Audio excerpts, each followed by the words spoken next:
Hello friends, स्वागत है आपका मेरे यूट्यूब चैनल राइजिंग हॉल पर। मैं हूं आपका दोस्त परमेश्वर सिंह और इस वीडियो में मैं आपको ओ लेवल का first module IT tools and network basis का first chapter introduction to computer को एक्सप्लेन करने वाला हूं। क्योंकि यह चैप्टर थोड़ा लॉन्ग है, इसलिए मैं इस चैप्टर को कई पार्ट्स में कवर कर रहा हूं। इसका पार्ट 1, पार्ट 2 और पार्ट 3 मैं ऑलरेडी बना चुका हूं और उन वीडियोज़ के लिंक आपको इस वीडियो के डिस्क्रिप्शन में मिल जाएंगे। और ये इस चैप्टर का पार्ट 4 है। इस वीडियो में मैं आपको इनपुट डिवाइसेस जैसे keyboard, mouse, joystick, light pen, touch screen, graphics tablet, microphone, scanner, voice input and recognition system, OMR, barcode reader, MICR, track ball, web camera and biometric sensor को explain करने वाला हूँ। Input devices ऐसी devices जिनका प्रयोग computer में data और instructions को एंटर करने के लिए किया जाता है उसे कहते हैं इनपुट डिवाइसेस। मींस ऐसी डिवाइसेस जिनके द्वारा कंप्यूटर में डेटा और इंस्ट्रक्शन इन होता है उसे कहते हैं इनपुट डिवाइसेस। जैसे keyboard, mouse, joystick, light pen. Okay, तो ये सभी इनपुट डिवाइसेस के एग्जाम्पल हैं। कीबोर्ड एक प्रमुख इनपुट डिवाइस है जिसका प्रयोग कंप्यूटर में डेटा और इंस्ट्रक्शंस को एंटर करने के लिए किया जाता है।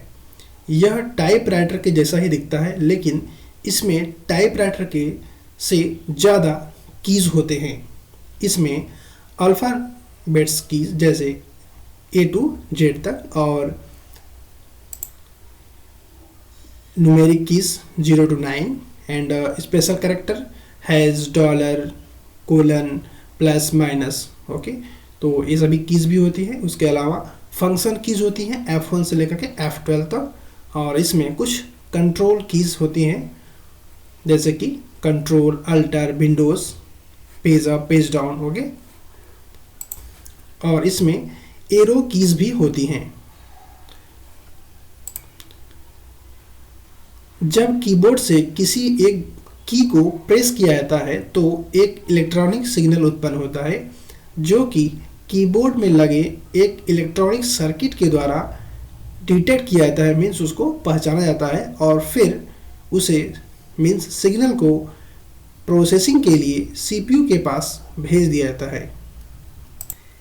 जैसे जब आप कीबोर्ड से A प्रेस करेंगे तो A का भी जो भी बाइनरी होता है वह कंप्यूटर के पास जाएगा और उसे CPU प्रोसेस करेगा और फिर उसे मॉनिटर के पास सेंड कर देगा और फिर उसे मॉनिटर उस बाइनरी को आपके रीडेबल फॉर्म मीन्स A के फॉर्म में कन्वर्ट करेगा और आपको वहाँ पे दिखाई पड़ेगा A।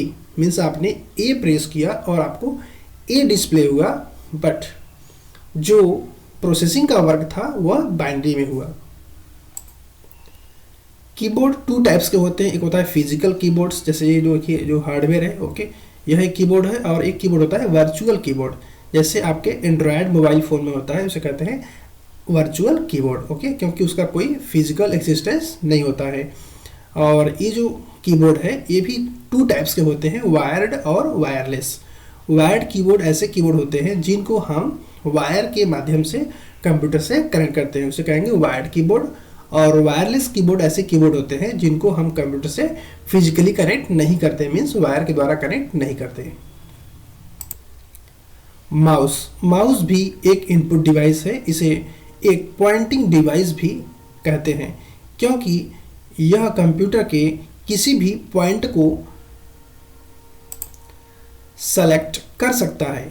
इसे किसी भी हैंड में हेल्ड किया जाता है और इसे फ्लैट सरफेस पर हम मूव करते हैं जिससे स्क्रीन पर कर्सर मूव होता है।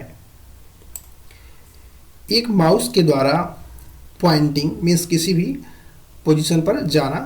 Okay, and clicking, double clicking, dragging means किसी को आइटम को पकड़ करके एक जगह से ड्रैग करके दूसरी जगह ड्रॉप करना, इसे कहेंगे drag and drop. Okay, and right clicking जैसे फंक्शंस परफॉर्म किए जाते हैं। उसके अलावा माउस के द्वारा हम कोई डायग्राम, स्केचेस भी ड्रॉ कर सकते हैं।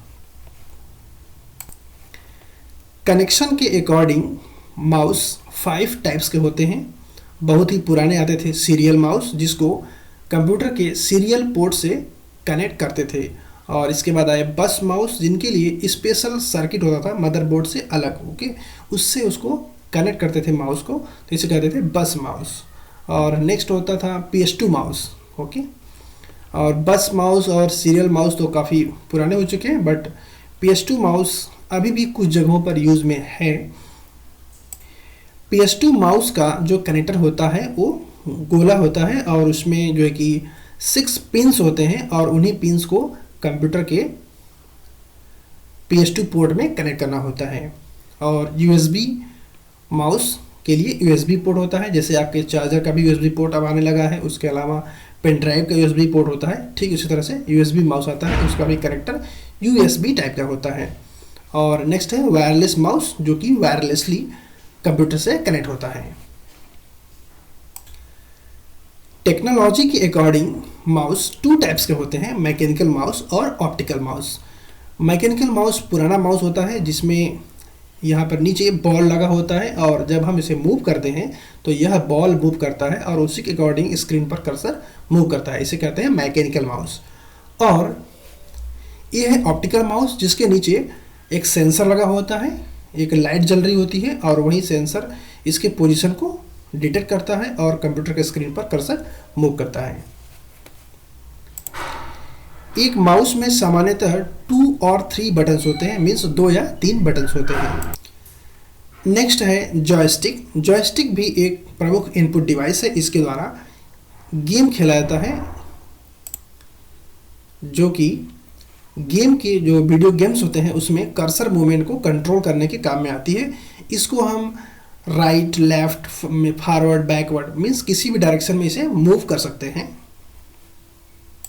वास्तव में देखिए एक स्टिक होती है और इसी स्टिक के नीचे एक बॉल लगा होगा और इसी स्टिक को हम मूव करते हैं, ओके, और उसी के अकॉर्डिंग बॉल भी मूव होता है और उसी के अकॉर्डिंग स्क्रीन पर कर्सर भी मूव करता है। और इसमें देखिए कई बटन्स होते हैं, ओके, और इन बटन्स को भी कंप्यूटर रीड करता है। जॉयस्टिक कई प्रकार के आते हैं, जिनमें से एक प्रकार का ये जॉयस्टिक है, ओके। लाइट पेन कंप्यूटर का एक प्रमुख इनपुट डिवाइस है और यह एक लाइट सेंसिटिव पेन होता है, जो कि बिल्कुल राइटिंग पेन की तरह ही होता है।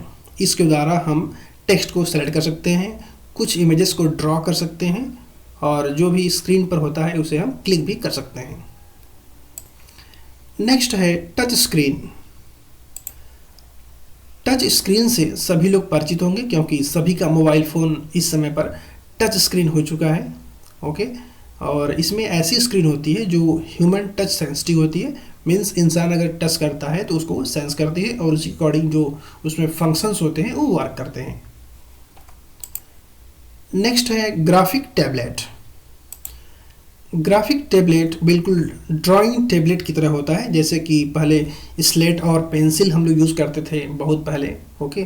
तो बिल्कुल जैसे हम कॉपी और पेन के द्वारा हम कोई भी डायग्राम ड्रॉ करते हैं, कुछ इमेजेस बनाते हैं, तो बिल्कुल उसी के साथ सिमिलर होता है ये ग्राफिक टेबल। इस पर भी आप कोई भी ड्राइंग बना सकते हैं। इसका ज़्यादातर प्रयोग 3D डिज़ाइन के लिए किया जाता है। और इसमें जो पेन होता है, यह पेन किसी किसी टैबलेट में इससे वायर के द्वारा कनेक्ट होता है, किसी किसी में वायरलेसली कनेक्टेड होता है। माइक्रोफोन भी एक प्रमुख इनपुट डिवाइस है और यह एक प्रकार का ट्रांसड्यूसर है, मीन्स एनर्जी के फॉर्म को चेंज करता है, मीन्स साउंड वेव से ऑडियो सिग्नल्स में चेंज कर देता है हमारी आवाज़ को। देखिए यहाँ पे एक इमेज में आप देख पा रहे हैं, ये एक प्रकार का माइक्रोफोन है। उसके अलावा आप लोग एयरफोन यूज़ करते होंगे और आपके मोबाइल में भी माइक्रोफोन लगा होता है, जिससे आप जब भी कॉल करते हैं तो आपकी आवाज़ डेस्टिनेशन तक पहुंचती है। तो माइक्रोफोन के द्वारा ही आपके मोबाइल में आपकी आवाज़ इनपुट होती है। स्कैनर एक इनपुट डिवाइस है जो कि इमेजेस, प्रिंटेड टेक्स्ट और हैंड राइटिंग टेक्स्ट को स्कैन करता है और उसे डिजिटल फाइल में कन्वर्ट कर देता है और यह USB पोर्ट से कंप्यूटर से कनेक्टेड हो सकता है। स्कैनर 3 टाइप्स के होते हैं, flat bed scanner, sheet fed scanner और हैंड हेल्ड स्कैनर। देखिए ये है हैंड हेल्ड स्कैनर, ओके। वास्तव में ये बार कोड रीडर है, इसे ही बोलते हैं हैंड हेल्ड स्कैनर। ओके, और ये है फ्लैट बेड स्कैनर, और ये है sheet fed scanner. Okay, next है voice input and recognition system. Means जैसे आप गूगल क्रोम में यूज़ करते हैं वॉइस सर्च, आप कुछ भी बोल करके उसमें जब रिकॉर्डिंग करते हैं तो कहते हैं voice input and recognition system, जिसमें आपकी आवाज़ को कंप्यूटर डिटेक्ट करता है और फिर उसे टाइप कर देता है या फिर उसे साउंड के फॉर्म में कन्वर्ट कर देता है। आप व्हाट्सएप पर भी व्हाट्सएप पर नहीं, बट ईमेल आप टाइपिंग कर सकते हैं बोल करके। आप जैसे आप उसको बोलते जाएंगे वहाँ पे टाइपिंग ऑटोमेटिकली होता जाएगा, तो उसे कहेंगे voice input and recognition system. इसमें होता क्या है, इसमें सिस्टम के पास वॉइस और टेक्स्ट की डिक्शनरी होती है।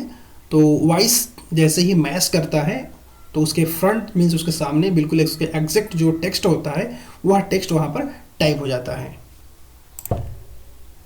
जैसे आपके पास इंग्लिश हिंदी डिक्शनरी होती है, तो उसमें क्या होता है, अगर आपको किसी इंग्लिश वर्ड की मीनिंग्स आपको पता नहीं होता, आप क्या करते हैं, उस इंग्लिश वर्ड के सामने जो हिंदी वर्ड लिखा होता है उसे आप समझते हैं कि इसका हिंदी है। ओके, तो इसी तरह से इसमें भी डिक्शनरी होती है, इसकी वोकैबुलरी होती है जिसमें वॉइसेस होती हैं ढेर सारी, और उसके फ्रंट में उसके इक्वलेंट एक टेक्स्ट होता है। जब इस तरह की वॉइसेस आती हैं तो उसके इक्वलेंट जो टेक्स्ट होता है वह टेक्स्ट टाइप हो जाता है।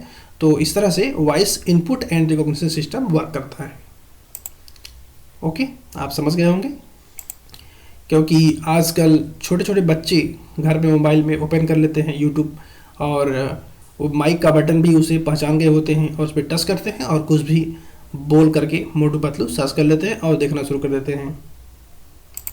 नेक्स्ट है OMR means optical mark reader. इसे ऑप्टिकल मार्क रीडर ही कहते हैं, बट कहीं कहीं इसको ऑप्टिकल मार्क रिकॉग्निशन भी लिखा होता है। इसे मार्क सेंसिंग डिवाइस भी कहते हैं, क्योंकि यह पेंसिल या पेन के द्वारा लगे टिक या मार्क को ये पहचानता है, इसलिए इसे कहते हैं ऑप्टिकल मार्क रीडर।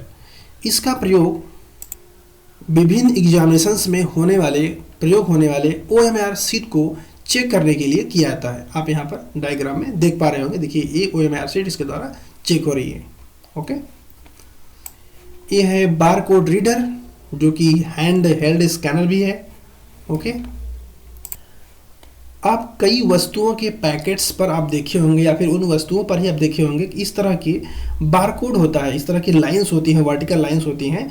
इनका कोड इनके विड्थ में होता है, इनकी चौड़ाई में इनका कोड होता है, और आपका जो बारकोड रीडर है इन्हीं लाइंस को रीड करता है। ओके, इन लाइंस में उस किसी विशेष आइटम का आइडेंटिफिकेशन छुपा रहता है कि वह कौन सा आइटम है, उसकी प्राइस कितनी है। ओके, तो इस तरह की इंफॉर्मेशन उस बारकोड में हिडन रहता है। तो बारकोड रीडर जैसे उसे रीड करता है तो वह आपका जो सिस्टम होता है वो समझ जाता है कि कौन सा आइटम है। तो ये आइटम्स के फास्ट आइडेंटिफिकेशन के लिए बारकोड रीडर का यूज़ किया जाता है। आप कई शॉपिंग मॉल्स पे ऐसा देखे भी होंगे। नेक्स्ट है मैग्नेटिक इंक कैरेक्टर रिकॉग्निशन, जिसको बोलते हैं MICR। यह भी एक प्रकार की इनपुट डिवाइस है। इसके द्वारा चेक पर जो मैग्नेटिक इंक कैरेक्टर लिखे हो गए होते हैं उन्हीं को रीड करने के लिए MICR का प्रयोग किया जाता है। नेक्स्ट है ट्रैक बॉल। ट्रैक बॉल यह देखने में माउस जैसा ही होता है, मीन्स एक तरह से कह सकते हैं ये मैकेनिकल माउस जैसा है, बट मैकेनिकल माउस में क्या होता है, ये जो बॉल होता है वो नीचे लगा होता है और हम माउस को मूव करते हैं तो बॉल मूव करता है। और यहाँ पर क्या है कि ये जो इसका नीचे का पार्ट है ये बिल्कुल स्टेबल रहेगा और हमें केवल इसको बॉल को मूव करना है, और बॉल को मूव करके हम स्क्रीन पर पॉइंटर को मूव कर सकते हैं। और इसको मूव करने के लिए हम ज़्यादातर थंब या फिर फिंगर्स का यूज़ करते हैं। नेक्स्ट है web camera. Web camera laptops में पहले से ही लगे होते हैं और जो LCD मॉनिटर होते हैं उस पर टॉप पर लगाया जाता है वेब कैमरा को, और इसका ज़्यादातर यूज़ होता है पिक्चर को, लाइव पिक्चर्स को कैप्चर करने के लिए या फिर वीडियो को रिकॉर्ड करने के लिए, या फिर इसका ज़्यादातर यूज़ वीडियो कॉन्फ्रेंसिंग के लिए किया जाता है। जैसे आपके मोबाइल का जो फ्रंट कैमरा होता है उसका यूज़ आप करते हैं वीडियो कॉलिंग के लिए। ओके, तो इसी तरह से कंप्यूटर में यदि आप वीडियो कॉलिंग करना चाहते हैं तो आपको वेब कैमरे की ज़रूरत हो सकती है, और लैपटॉप्स में ये पहले से लगे होते हैं और मॉनिटर्स में हमें इसको लगाना होता है एक्सटर्नली। ओके, इसके द्वारा लिए गए पिक्चर्स का आप कुछ भी यूज़ कर सकते हैं, और इसके द्वारा आप वीडियो भी रिकॉर्ड कर सकते हैं। ऐसा ज़रूरी नहीं है कि आप केवल वीडियो कॉन्फ्रेंसिंग ही कर सकते हैं। नेक्स्ट है biometric sensor. Biometric word 2 Greek word से मिलकर के बना हुआ है। बायो मीन्स होता है लाइफ, और मेट्रिक मीन्स होता है मेजरमेंट या फिर उसको मापना। ओके, तो बायोमेट्रिक क्या करता है, व्यक्ति के फिजिकल या फिर बिहेवियरल कैरेक्टर को आइडेंटिफाई करता है, जिसमें इंसान के वेन मीन्स नसों का पैटर्न हो गया, या फिर fingerprints, DNA, voice pattern, iris pattern means आँखों का। ओके, और सिग्नेचर डायनामिक्स को भी चेक करता है। उसके अलावा फेस डिटेक्शन भी बायोमेट्रिक सेंसर के द्वारा किया जाता है। तो इसका यूज़ आप लोग कर रहे होंगे, क्योंकि मोबाइल सिस्टम में अब आ गया है फेस लॉक सिस्टम। ओके, तो जैसे ही आपके चेहरे फेस के सामने मोबाइल करेंगे तभी वो ओपन होगा, या फिर उसमें आप फिंगर्स का भी यूज़ कर रहे हैं, फिंगर का भी यूज़ कर रहे हैं मोबाइल को लॉक करने के लिए। और इसका स्टार्टिंग में इसका देखिए यूज़ केवल अटेंडेंस के लिए आया था, कि अटेंडेंस करने के लिए एम्प्लॉइज़ का इसका यूज़ होता था बायोमेट्रिक सेंसर का। बायोमेट्रिक सेंसर्स का बहुत ही वाइड यूज़ है। गेट को ओपन करने के लिए भी इसका यूज़ किया जाता है, या फिर कोई लॉकर हो विशेष प्रकार का उसको भी ओपन करने के लिए बायोमेट्रिक सेंसर का यूज़ किया जाता है। ये वॉइस पैटर्न को भी चेक कर लेता है, आइडेंटिफाई कर लेता है कि आपकी ही आवाज़ है, तभी आप गेट के द्वारा उसमें रूम में एंटर कर पाएंगे। अगर आपकी आवाज़ थोड़ी सी डिफरेंस होगी तो आप उसमें एंटर नहीं कर पाएंगे। ओके, जैसे आपने एक सीरियल आपने सुना होगा अली बाबा और 40 चोर, उसमें था ना खुल जा सिम सिम, तो उसमें क्या होता है, उसको बोलना होता है विशेष पैटर्न में, तभी वो गेट ओपन होता है। ओके, तो बिल्कुल वैसा उसमें तो कोई ऐसा बायोमेट्रिक सिस्टम नहीं था, बट यहाँ पर बायोमेट्रिक सिस्टम में आपकी वॉइस के पैटर्न को पहचाना जाता है। अगर आप उसको उस तरह की वॉइस अगर आप नहीं बोल पाएंगे तो आपके लिए भी वह ओपन नहीं होगा। ओके फ्रेंड्स, तो इस तरह से वीडियो कंप्लीट होती है। फ्रेंड्स, यदि आपको ये वीडियो अच्छा लगा हो तो लाइक करें, शेयर करें, और हमारे चैनल को ज़रूर आप लोग सब्सक्राइब करें। वीडियो आपको कैसा लगा आप लोग कमेंट बॉक्स में लिख करके मुझे बताएं। यदि आपका कोई डाउट हो, क्वेश्चन हो, तो आप कमेंट बॉक्स में श्योर लिखें, मैं उसे ज़रूर रिप्लाई करूँगा। Thank you.